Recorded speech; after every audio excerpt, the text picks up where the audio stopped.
नमस्कार। आज हम जिस स्रोत पर बात कर रहे हैं वो है राधा का मौन प्रेम रुक्मिणी के साथ कृष्ण। ये कहानी का एक अंश है जी। ये हमें ले जाता है द्वारका, मतलब कृष्ण और रुक्मिणी के विवाह के ठीक बाद का समय। हाँ, बिल्कुल। माहौल तो जाहिर है उत्सव का है। रुक्मिणी कृष्ण के प्रति पूरी तरह समर्पित है, उनकी पत्नी है। लेकिन कहानी का फोकस, जैसा आपने कहा, द्वारका की चकाचौंध पर उतना नहीं है। नहीं, बिल्कुल नहीं। ये हमें जैसे खींचकर वृंदावन के उस कोने में ले जाता है जहाँ राधा का प्रेम, वो भी मौन प्रेम, अभी भी जैसे जिंदा है। हाँ, और ये मौन प्रेम शब्द बड़ा महत्वपूर्ण है। स्रोत में कहा गया है कि राधा का प्रेम निराकार था, निस्वार्थ था और निर्व्याज, मतलब कोई बनावट नहीं, कोई अपेक्षा नहीं। सही। उन्होंने कृष्ण से कभी कुछ मांगा ही नहीं। ये बात अपने आप में काफी सोचने वाली है। बिल्कुल।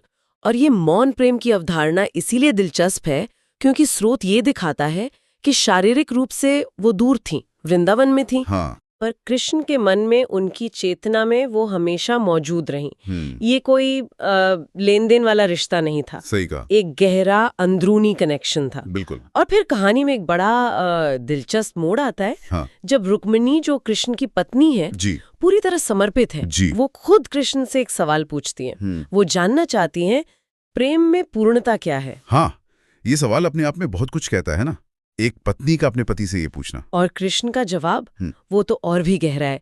स्रोत बताता है कि वो मुस्कुराकर कहते हैं। क्या कहते हैं? कहते हैं, पूर्णता राधा है और तुम्हारा समर्पण उस प्रेम की व्याख्या।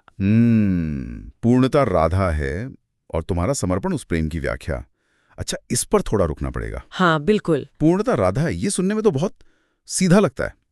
क्या इसका मतलब ये कि रुक्मिणी का प्रेम कम था या अधूरा था? यहाँ प्रेम के एक, आप कह सकते हैं, एक आदर्श, एक अल्टीमेट स्टैंडर्ड की बात कर रहे हैं। अच्छा। और उस आदर्श का नाम वो राधा रख रहे हैं। अच्छा।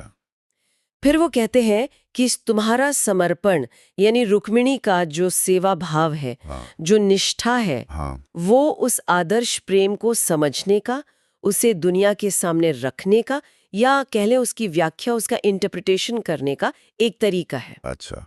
तो ये रुक्मिणी के प्रेम को कम नहीं करता, बिल्कुल नहीं, बल्कि उसे एक बहुत महत्वपूर्ण भूमिका देता है। वो उस परम प्रेम की इंटरप्रेटर है, व्याख्याकार है। एक अलग नजरिया है इसे देखने का। जी। और स्रोत ये भी बताता है कि रुक्मिणी के मन में राधा के लिए कोई जलन या कड़वाहट नहीं थी। नहीं, बिल्कुल नहीं, बल्कि गहरा सम्मान था।